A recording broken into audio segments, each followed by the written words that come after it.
Hello, family. I hope everyone is having a fantastic start to February. Here we are, February 1st. I feel like January flew by, and I feel like we say that every month, but time flies when you're having fun, I guess. But anyway, so if you're watching live, go ahead, just drop a hashtag live in the comments. If you're watching the replay, drop a hashtag replay. Doesn't matter when you get the information, just as long as you're getting the information. And today we're going to really talk about being a dreamer versus a designer.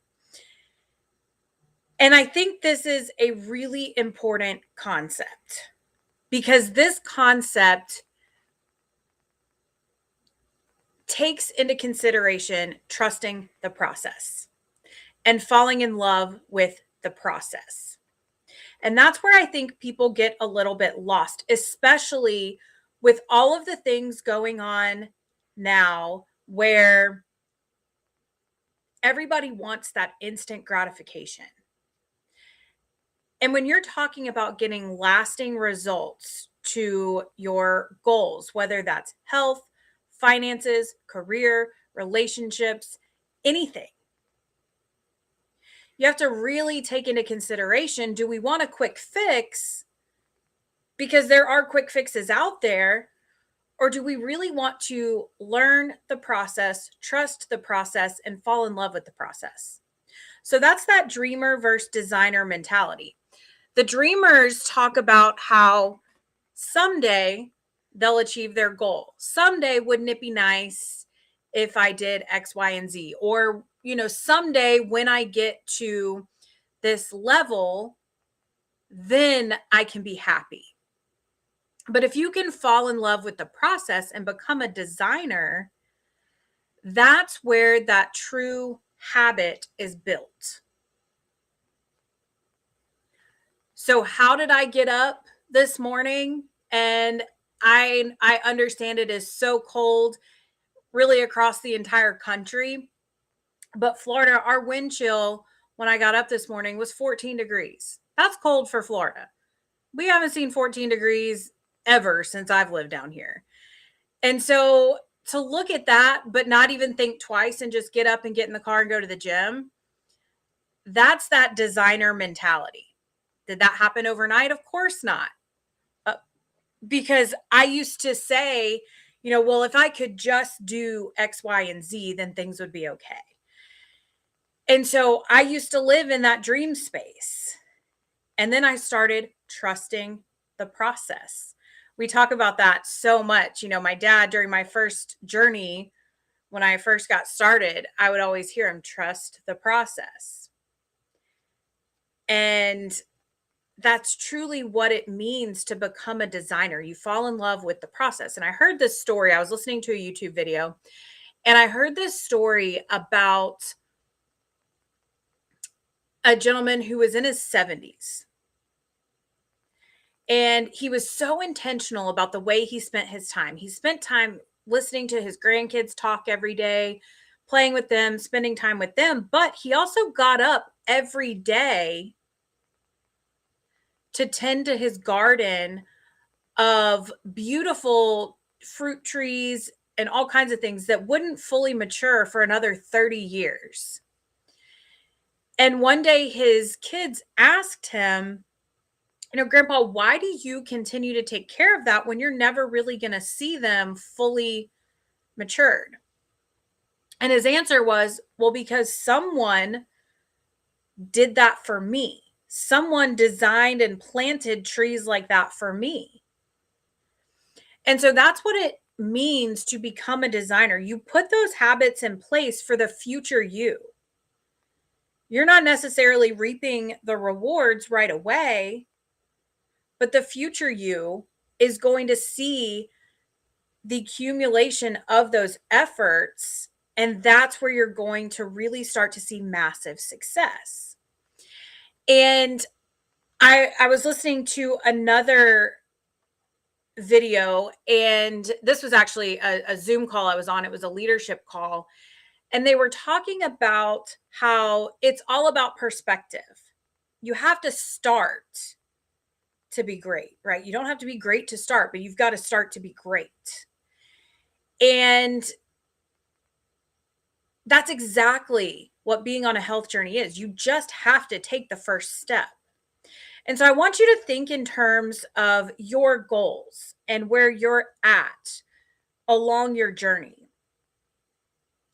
And, we set these goals. We worked all through December in coming up with our vision for 2026 and all the things that we want to accomplish. And we broke it down into smaller, achievable things that we're saying, yes, this is what I am focused on for the next 30, 60, 90 days, whatever that looks like for you. And when we look at that, we have to really look at that for ourselves and say, okay, am I tending and planting and nurturing the habits that I'm going to need when I have achieved this goal? And if you're not there yet, are you further than you were at the beginning of January? Or are you still in the dreamer space? And the good news is you can move from dreamer to designer in a matter of a split second. You just have to make the decision and go do something. But what is it that you're still waiting in that dream space for that you need to move into design mode? And there's another story in that YouTube video that talked about this man who was building a stone wall around his home, and it took him 15 years. And his neighbors would always ask him, why? And he would do this every evening when he got home from work. He would figure out the stones that would fit perfectly. And his neighbors said, why don't you just hire someone to do that and they can have it done in a week? And he said, well, then I'd miss 15 years of sunsets. And so that's the goal of discipline. And that's the goal of creating habits. Because if you just get to where you want to be overnight, it's not sustainable. It's not going to last. You have to take the time to build that wall, that stone wall, but those habits that are going to keep you where you want to be once you achieve your goal. And then those disciplines spill over into every area of your life. And so when we talk about being a dreamer is not following the 7-step signature system. Being a dreamer is somebody who's not opting in every day, somebody who's not getting the education, the accountability. They're not tracking because they're not doing anything. They're just dreaming about, wouldn't it be nice if? Now, that doesn't mean that you're doing everything that you need to be doing right off the bat. But what it does mean is you're doing a little bit better than you did the day before, right? This last week, I had to really tighten up my workout routines. They got thrown off just with being injured and all of that. And, it took a little while to get back in gear, but we're there now. So much so that, again, like I said, it was cold this morning. I still went. It just wasn't, it was non-negotiable. And when we can get into that space of designing the life we want and designing the actions we need to do to get to where we want to be, that's when we stop living in the someday and we're living in the I'm achieving my goals one day at a time. And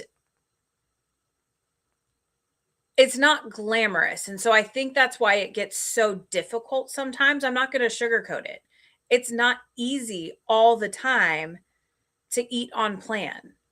It's not easy to make yourself go work out. It's not easy to make yourself drink the water. I'm not going to pretend that it's easy. It's simple. We know what to do.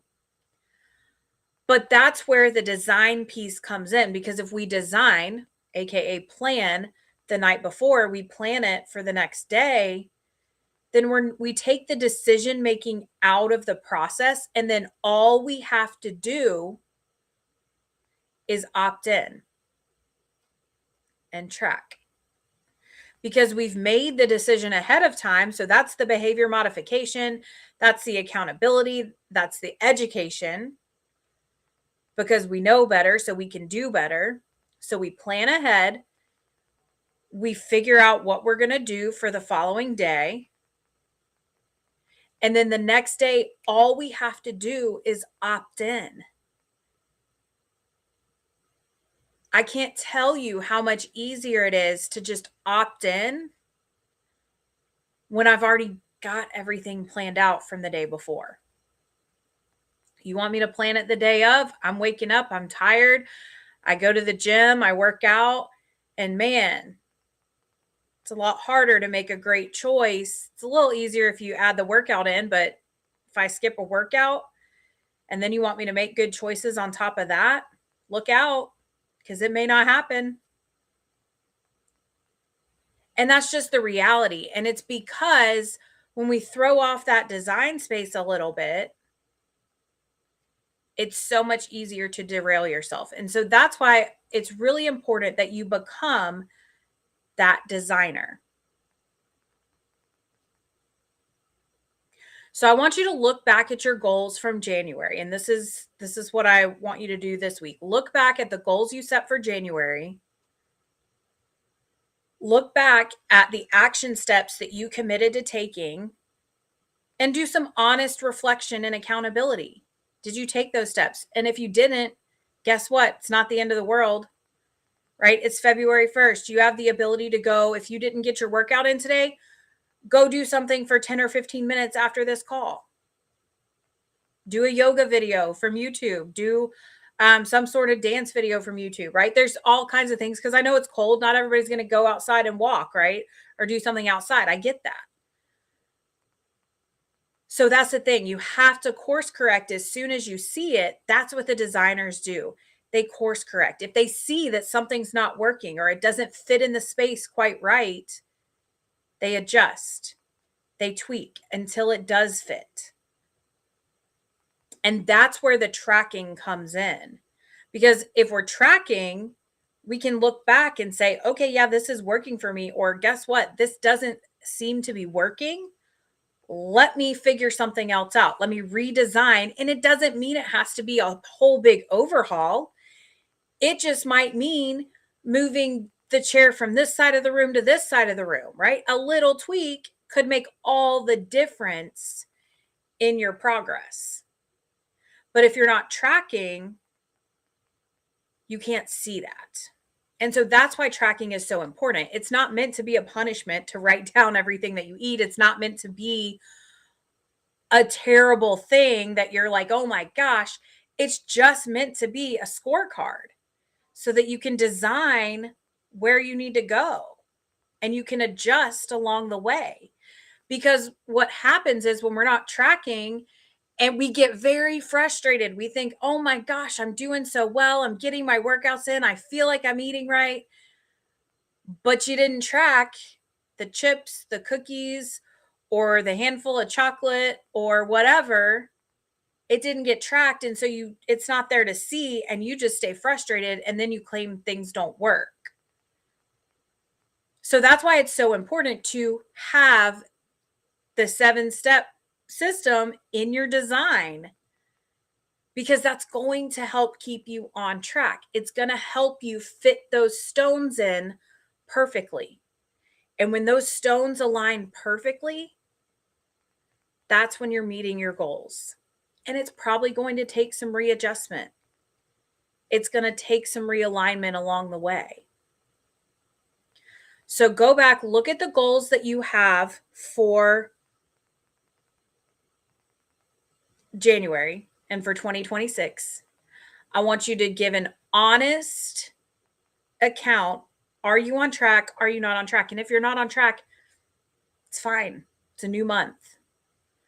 Okay. So commit to yourself that you're going to start designing a better future and designing the life that you want today. And just take that first step. It doesn't have to be perfect. It doesn't have to be pretty. It just has to be action. All right. So that's where we're going to stop for today. I want you to get it in your head. I want you to be a designer in 2026. We are done dreaming. We're done fantasizing about what it's going to be like. We are designing and executing. All right. So that's where we're at in 2026. I am so grateful for each and every one of you. I will see you back here next Sunday, 7 p.m. Eastern. And until then, feel free to watch this replay as you continue to design your goals and design your action steps for the remainder of the year. All right. So let's be intentional with these next 27 days now, because there's 28 in February. So let's be intentional about these next 27 days and let's make some massive progress. I know you can. All you have to do is design it and execute. All right. So I will see you back here next Sunday. And until then, I hope you all have a successful week and I will talk to you soon. Bye, everyone.